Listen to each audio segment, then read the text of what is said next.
ડીસામાં સોમનાથ સેવા ટ્રસ્ટ દ્વારા પક્ષીઓના માળા અને કુંડાનું વિતરણ કરાયું।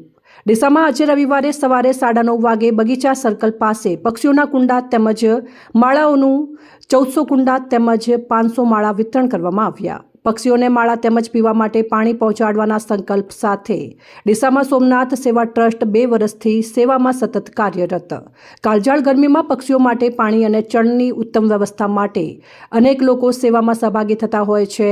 એવી એક સેવા સોમનાથ સેવા ટ્રસ્ટ દ્વારા કરવામાં આવી રહી છે, જેમાં ડીસાની જનતા આ સેવા કાર્યમાં જોડાયા હતા। સોમનાથ ટ્રસ્ટના સંચાલક મહેશભાઈ માળીની આગેવાની હેઠળ સેવાભાવી કાર્યનો સારો પ્રતિસાદ મળ્યો હતો। સોમનાથ સેવા ગ્રુપની આ કામગીરીને લોકોએ વખાણી હતી અને પક્ષીઓના સંરક્ષણ માટે આ ગ્રુપ સતત સેવાકીય કાર્યમાં પ્રયત્નશીલ રહ્યું છે।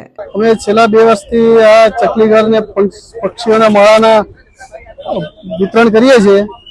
બરાબર, ઉનાળામાં ચકલીઓને રહેવા માટેની સગવડ નથી હોતી, પાણી પીવાની સગવડ નથી હોતી, એના માટે અમે સતત 2 વર્ષથી આ કાર્યક્રમ કરી રહ્યા છે ને ટોકન 10 રૂપિયા રાખેલ છે। તો દરેક ભક્તોને અને બહેનોને વિનંતી કે આ લઈ જઈને આનો સદુપયોગ કરે। બરાબર, કુંડા અને પક્ષી ઘરના માળા 700 એટલે 1400 છે ને ચકલીના ચણ ચણવા માટેના પણ 500 છે। ચકલીઓ અને અન્ય પક્ષીઓનું સંવર્ધન થાય એ માટે આ સેવાકીય કાર્યક્રમો યોજવામાં આવે છે। આ અભિયાનથી લોકોને પણ પ્રેરણા મળી રહી છે અને પક્ષીઓ પર તે જાગૃતિ ફેલાઈ રહે તેવા પ્રયાસો કરવામાં આવી રહ્યા છે। આ સેવાભાવી કાર્યક્રમમાં અનેક લોકો જોડાયા હતા અને ઉત્સાહપૂર્વક ભાગ લીધો હતો। ત્યારે નગરજનોએ આ સેવા કાર્યને બિરદાવી પાણીના કુંડા અને પક્ષી ઘરોને પૂરેપૂરો ઉપયોગ કરવા જણાવ્યું હતું।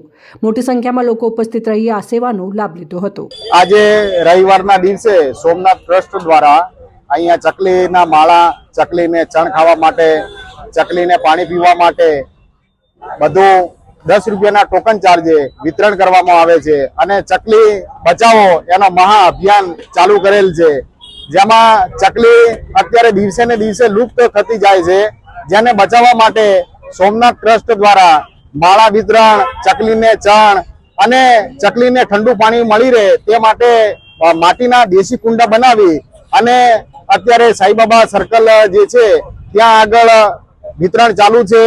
લોકોને 10 રૂપિયાના ટોકન ચાર્જે ફક્ત મળી રહે છે અને એક આ ચકલી બચાવવા માટેનો મહા અભિયાન ચલાવાય છે, જે લોકોને ચકલી દેખવા માટે અત્યારે